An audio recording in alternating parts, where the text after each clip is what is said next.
Welcome to another episode of Canon Calls. This week, I chat with my good friend Dane Wilson.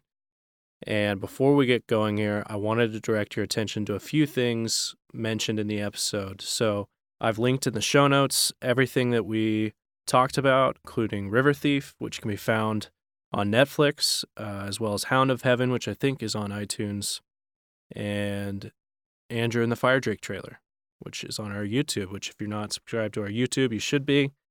Andrew and the Fire Drake was written by Dane's uncle, Pastor Douglas Wilson, and it is the book every kid should have, now available at canonpress.com. Last thing, be on the lookout for an announcement coming soon about the show Man Rampant. So, without further ado, meet Dane Wilson.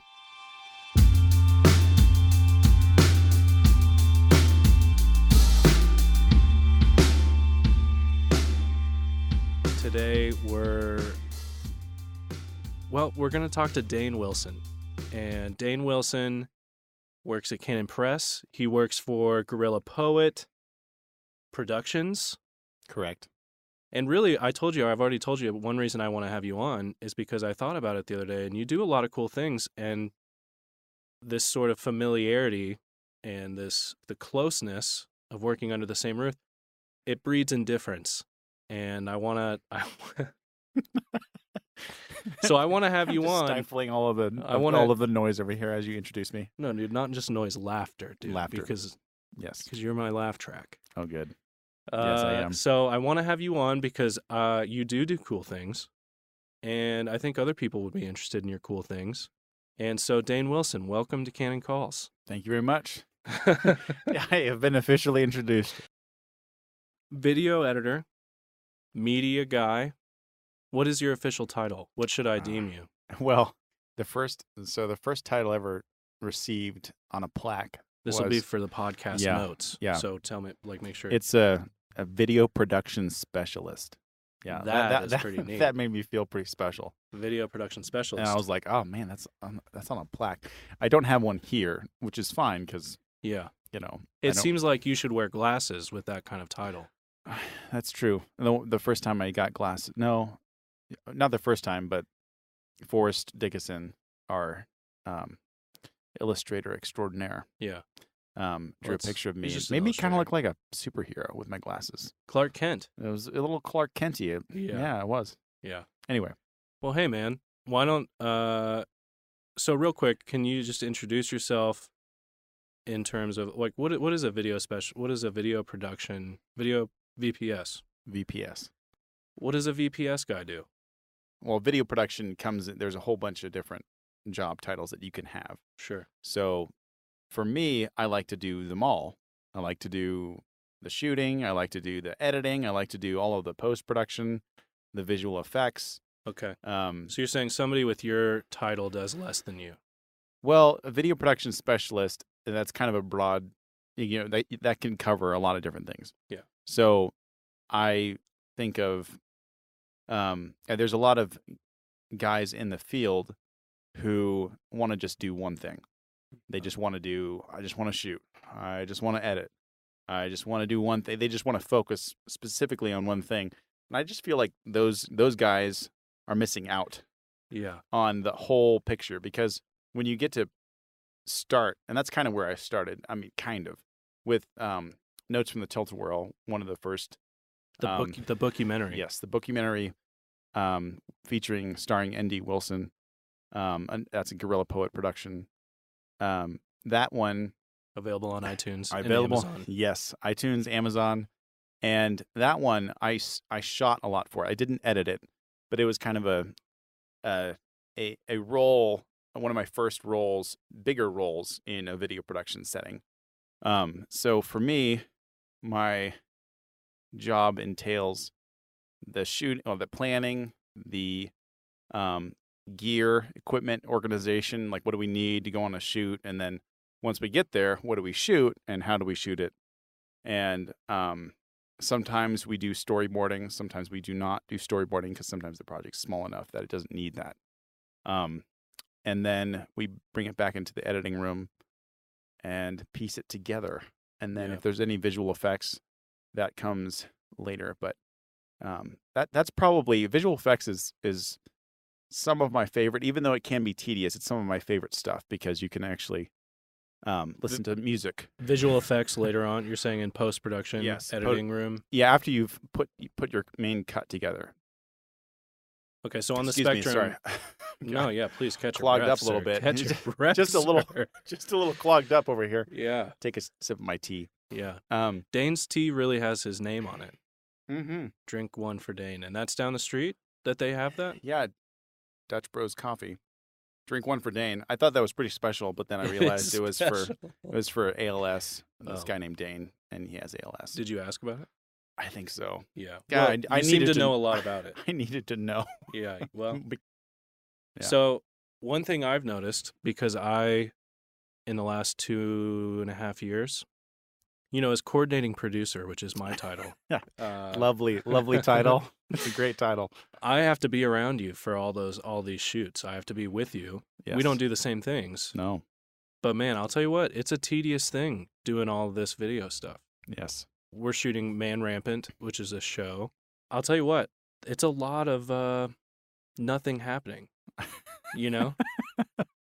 Well, it's true. I mean, there's always something to do, and as a videographer, you're always fidgeting with things like, oh man, I can't. No, I watch you fidget. You do fidget. Well, fidget. A camera could be fine, but you want to I'll kind of move it a little bit. Yeah. And then some, that's why I need to have a director there to be like, okay, no. That's fine. Just leave it. Yeah. Just leave it. Okay. Yeah. But so it is a lot. There is a lot of work that goes into it. A ton. Even before you get into the editing room. Yeah. You were mentioning things like equipment, and maybe people that are that just watch movies on the side of when it's finished and they're eating popcorn with it. Man, even if somebody, I'm sure people's jobs are equipment manager. Oh yeah, no, that's at the big studios, right? It's a full thing in and of itself. The thing is, I bet there's an equipment manager for just one bag. There's obviously we're not as large of a scale production company. Oh, don't sell us short, Dane. Well, there's not. I'm not selling short, man. The amount of stuff we've been able to do has been. We have an disproportionate impact to Dane. Yes. So, of the spectrum we talked about, you do from you're planning for some projects, right? But under your umbrella, you could do all the things from planning, storyboarding, equipment managing, to getting there, shooting, which takes a long time for setup, and then the actual shoot itself. Yeah. Cleaning up, which I find myself on that crew a lot. And then we love you for that. And then you sit down. Yeah. Edit, post, you do the whole post thing, and then you zip it up tight.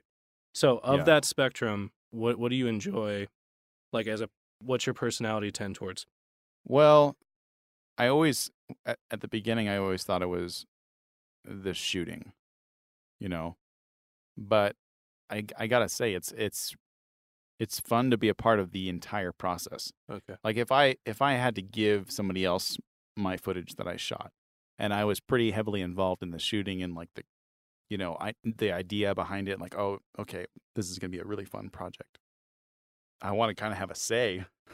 Yeah. In the editing room. That totally makes sense. But and some people just like to shoot and be like, here you go, here's the footage.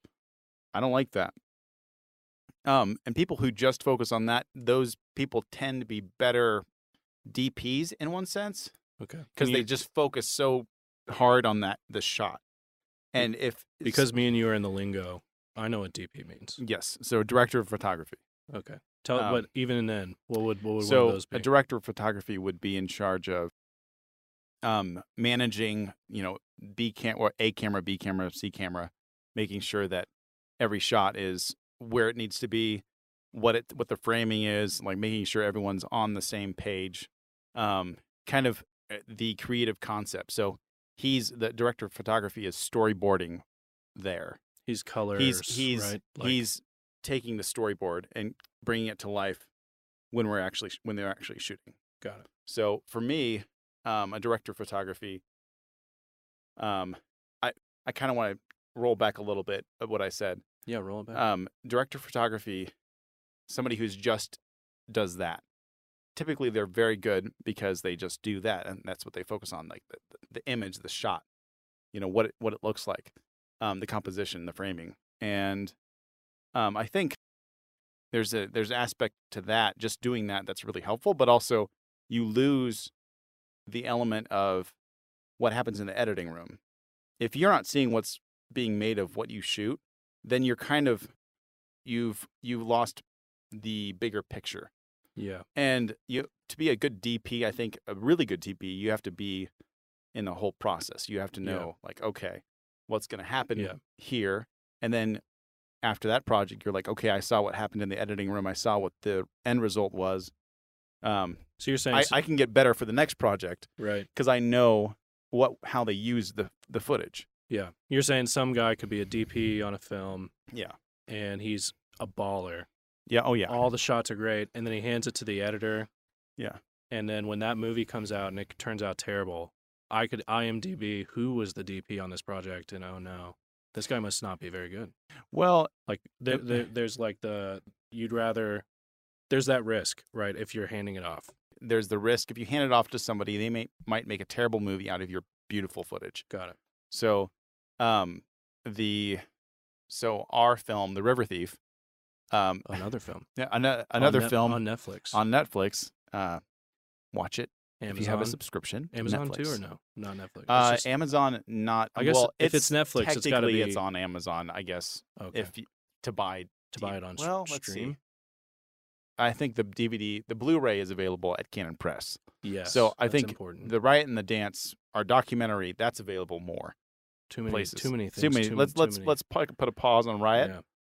Go ahead. With The River Thief, it was beautifully shot. We had a fantastic DP, Andy Patch, and our film was visually stunning, visually fun to watch. And if you don't say so yourself. If I don't say so myself. Yeah. But it was because Andy Patch did such a wonderful job. And he, what was funny, this is the point I'm making with this, is we got critics coming on criticizing River Thief, on Los Angeles Times. And we had a few of the major critics talk about it. And they're like, oh, Christian film, like garbage, blah, blah, blah. Beautiful. It was gorgeous. Yeah. Beautiful shots. Yeah. And we're like, yeah, you can still get them. Okay, so you started to mention it, but let's talk about River Thief. River Thief. So River Thief, we shot it in 10 days, and we had maybe 3 weeks total of just like, including the 10 days, like just getting ready, plus the 10 days. No, including the 10 days in those 3 weeks. Nate wrote the script. And we just go time. Okay, props list. Okay, planning. Like, okay, read this, and then we had the actors flew in like the next couple days.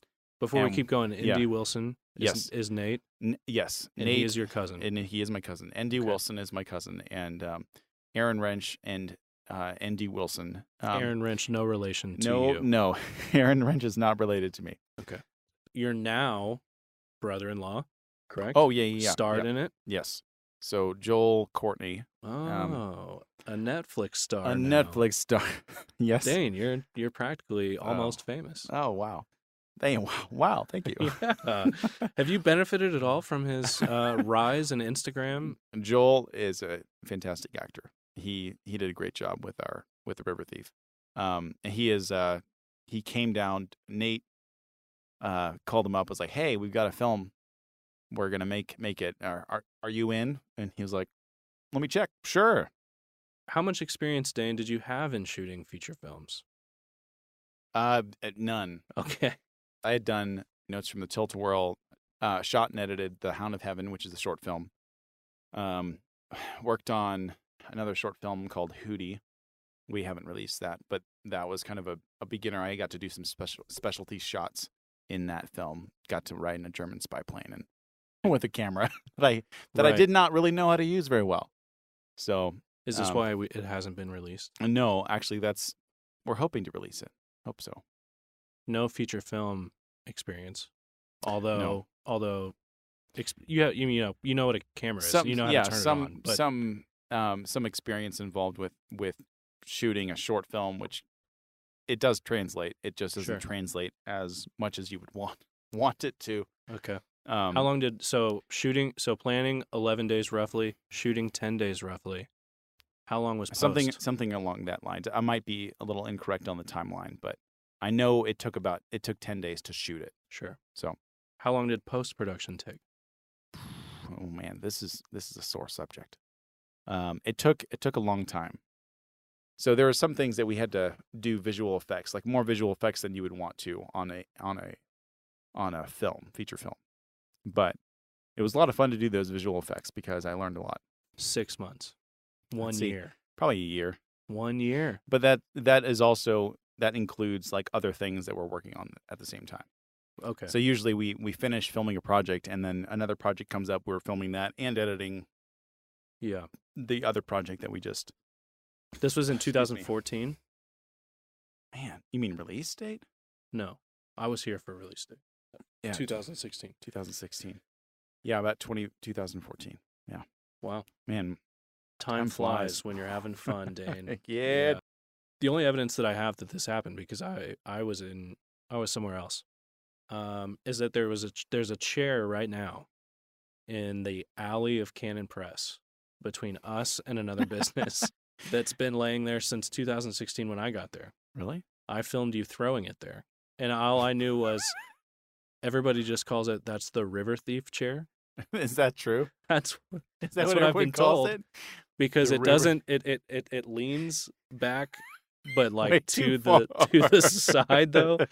Like if you just continue to lean to one side, it would fall over. I think I tried to retrieve that chair, hoping Yeah. that it would work. Is it not in the alley anymore? It's still there. Okay. I feel like Yeah. a couple years of snow has. Right. Sure. That was 2016 when I man. filmed you throwing it. It was already destroyed. All that to say, though, you had really worn in a year's worth of post-production into that chair. I mean, a year's worth, including other things. Right. So. You did not have any formal training. Right. In any of the avenues we just talked about, including equipment manager. Right. You know, I don't have a degree in equipment management. Or editing. Or shooting. Or any of the things. So is it true that the aforementioned Hound of Heaven, which you can buy that on iTunes. Yes. There's a legend around here that when you got to post-production, all of it had been shot, and it was time to just saddle up to your like, what did we just shoot? broken chair. And we had some pretty fantastic footage. Yeah. It's not supposed to look realistic. Yeah. If that makes sense. Yeah. You mean our goal was to make it surreal and very otherworldly. Yeah. So like Acid Trip storybook. Yeah, exactly. That's a good way of putting it. But all that to say, there's a legend around here that goes, the minute that you entered into post-production and you saddled in your chair, the first thing you did was Google how to edit a movie. I don't know Is that true? So I don't think I said how to edit. I feel like I'm sure that I've probably Googled that before. It's probably how recently how to edit a scene. No. So I Googled, some of the first things I Googled was how to do green screen. Because the film was very specific to green screen and blue screen, I had to figure out how to do visual effects. For the blue screen. For both. Yeah. And the same apply, like the same principles apply for both green screen and blue screen.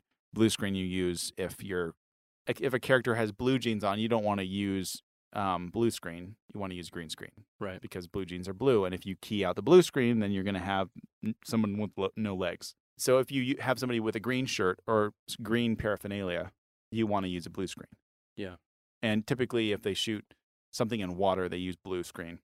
But all that to say, though, when you arrive in your chair, these are things that you did not know. No, I didn't. No. I was like, all right, how do I add stuff to the background? Like, so Indy Wilson directed it. Yes. Aaron Wrench produced it. Yes. And we had Propaganda, Jason Petty, a.k.a. Propaganda, featured. He was basically the poem is The Hound of Heaven by Francis Thompson. Oh, great job. And so Propaganda is the narrator, and he basically does the poem. and that's the structure of the film. And then Danielle Dickinson, Forrest's wife, is the girl who's kind of the main character throughout, or who is the main character who's lost throughout the film. Pursued by these weird acid trip dream sequences. Right. So, it was a lot of fun once it came together. So what is your degree in, Dane? You're a college graduate. My degree is a liberal arts degree. Okay, from New St. Andrews College. So we're talking healthy dose of theology. Healthy dose, yes. Literature. Good stuff. Latin. Yes, Latin. Rhetoric. What am I missing? Let's see. What we did. I mean, I guess that covers the gamut. Yeah. But so we did also physics or calculus and the science, like kind biology. Yes, biology as well. Yep. From my father, and that was great. He's a great teacher.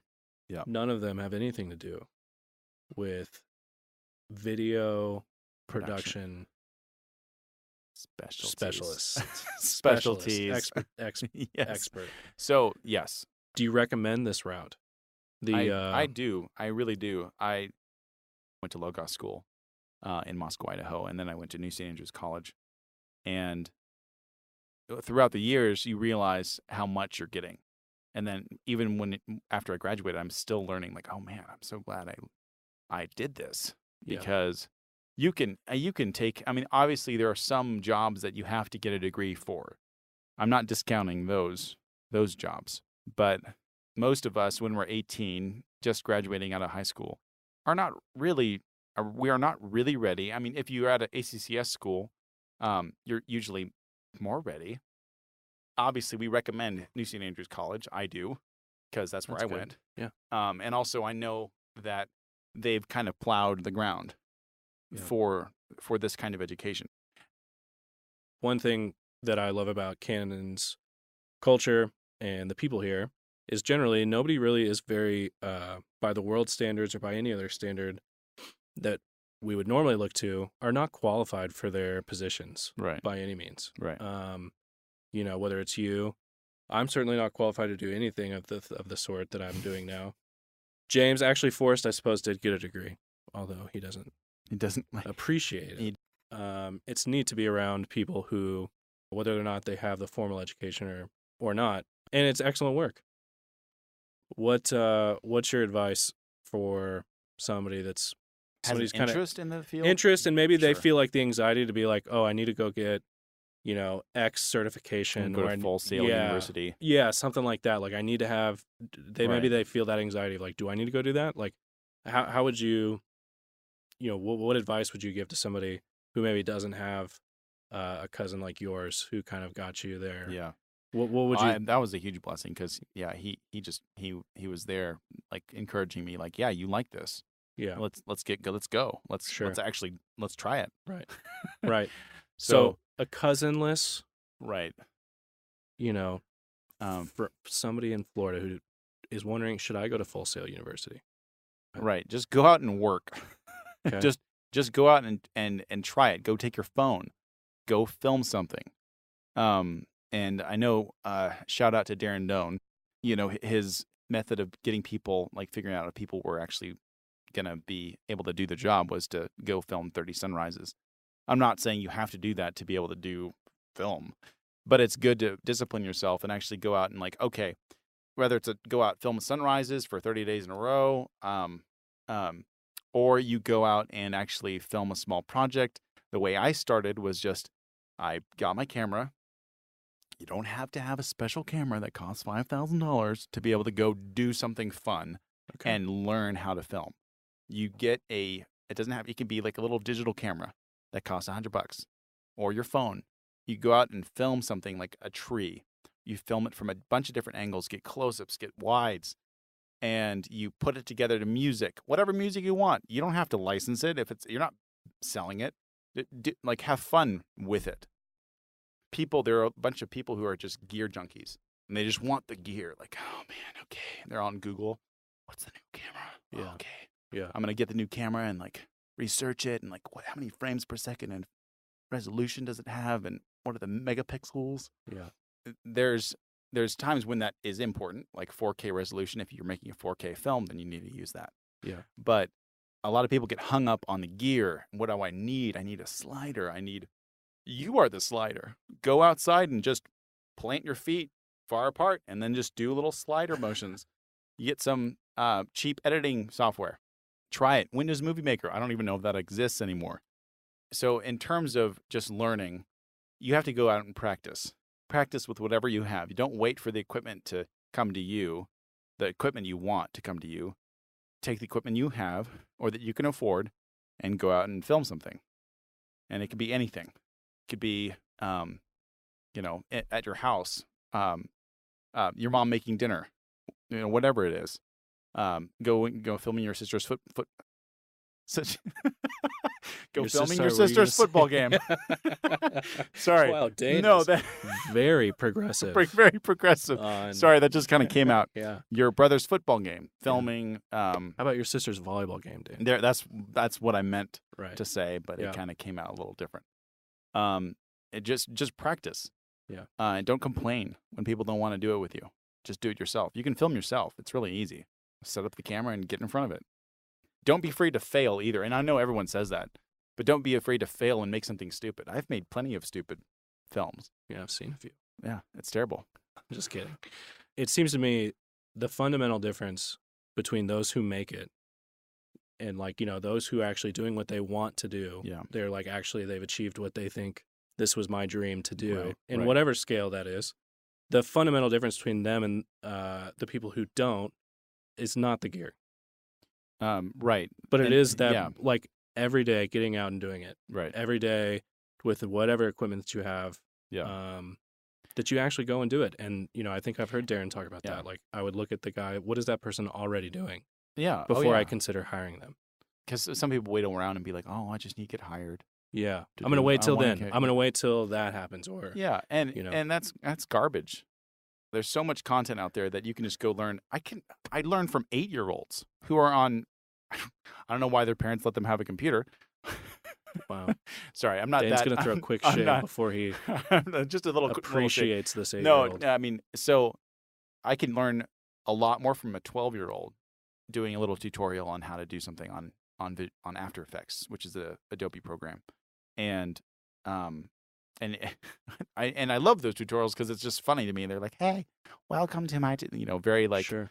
Prepubescent. 12-year-olds are want. Yes, 12-year-olds, and they just they sound really. But then they're actually teaching me, 30-year-old, how to do something on visual effects. I'm really thankful for that because they're going and doing it. Yeah, these 8-year-olds and 12-year-olds. They're doing the thing. They're doing it, and these 22-year-olds, 25-year-olds are just kind of like I ran into one at the U of I. We were out filming something, and he was just like, he was just really frustrated. He just had this demeanor of frustration. Like, sure. I just want people to. I just need people. I just need people to film with me. I just need people. And that was and I was like, dude, just do it yourself. And he did not like that. Did not compute. Nope, it didn't. Okay, so Dane Wilson, what are you working on right now that we can we didn't even make it to Riot in the Dance. Oh, we didn't, but that is out on Amazon. It's available on DVD on Amazon as well as streaming, and it's also available and it's excellent film, by the way. And it stars your stars aforementioned my father, biology. Dr. Gordon Wilson. Yeah. He's the narrator, and he did an absolute fantastic job. And Andy Wilson directed that. Aaron Wrench produced it. So we've got the same names here. I'm seeing a pattern here. And then we had, let's see here. We're currently working on Riot in the Dance 2. Water. Riot in the Dance Water. Right. Water. And we're going through footage right now. I've been going through. You're about to go through footage right now. Yeah, I know. Right now, we're gonna end this interview. I'm gonna go check in with the director. Yeah. And we're gonna get started on cutting through and doing our hatchet cut, which is the version of you know what, we don't need that. Yeah. And just chop it off. And the darlings go to the floor. Oh, it does. Yeah. Oh, it does. So you're working on that. Yep. We've mentioned Man Rampant. which people should kind of look for. Yeah, keep an eye out for it. Keep an Okay. ear out. Which is a show starring your uncle, Douglas Wilson, Yes. doing interviews much Mhm. better than I'm doing here. Oh, you've been great, Jake. And it'll be found on Amazon, I believe. I believe so, yes. Very cool. You're going to get me an Andrew and the Fire Drake. Yeah. Oh, yeah. Jake, book don't worry, trailer. man. On time. Which Andrew and the Fire Drake is a brand new book. children's title from your uncle, Douglas Wilson. Yeah. And anything else I need to be privy to that you're up to, Dane? Let's see. I've been working on my house. Oh, That's okay, fun. I yeah. just bought a house, so Bought a house. that's been fun. You mowed the lawn today. Listen, man, I've been building a bathroom. I've been renovating a bathroom. I didn't learn that. Yeah. I went on YouTube. I feel like, yeah, there you Listen, go. man, This is another this is thing. application. Yeah. You don't have to get a major in can you get a major in construction working? Architecture. Architecture? Yeah. I feel like it's a little different, but Yeah. anyway. So you can basically, remodel. from Dane Wilson to you, get up the tree on these projects. Get up the tree. Just go out there and do it. Okay. Thank you, Dane. I'm going to Thanks. let you go Thank you, back to Jake. James and work on your things.